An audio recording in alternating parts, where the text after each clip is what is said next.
agents from the Biden administration, armed, have decided to attack the Amish. Amos Miller, an independent farmer in the old Amish village of Bird in Hand, Pennsylvania, found out the hard way.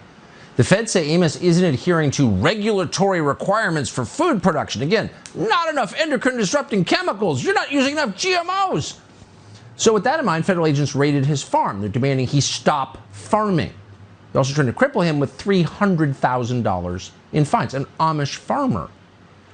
And Amos Miller says he's farming in accordance with his religious beliefs, and he's providing food for 4,000 people in what he calls a private food club. It's really a shocking story, and we wouldn't know about it if it were not for Jeremy Lafredo, who works for Rebel News. He joins us tonight. Jeremy, thanks so much for coming on. This one of the stories is kind of hard to believe. They're going after an Amish farmer. Who are they exactly?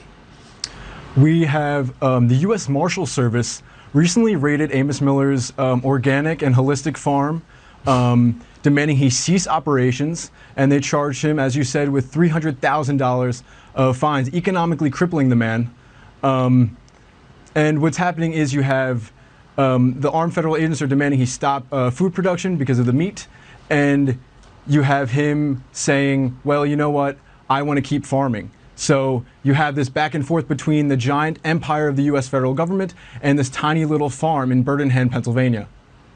So they went after gyms, organic farmers, and churches.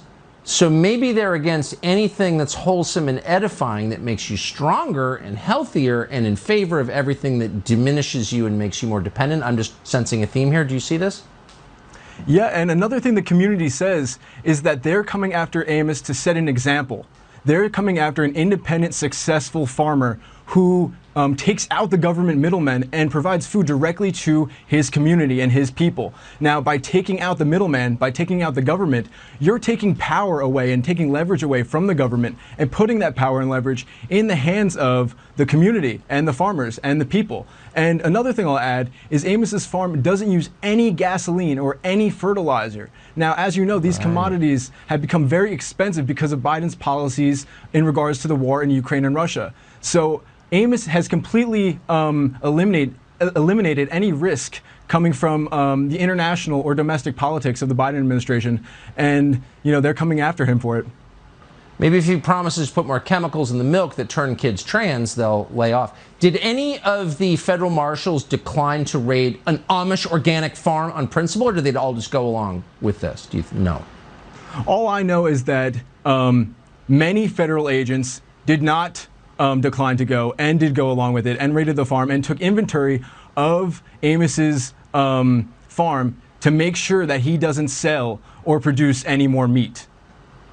We're for law enforcement, broadly speaking, but there's such a thing as conscience, okay? And they should not have gone along with this. When they tell you to raid an organic Amish farm, that's when you bow out, okay?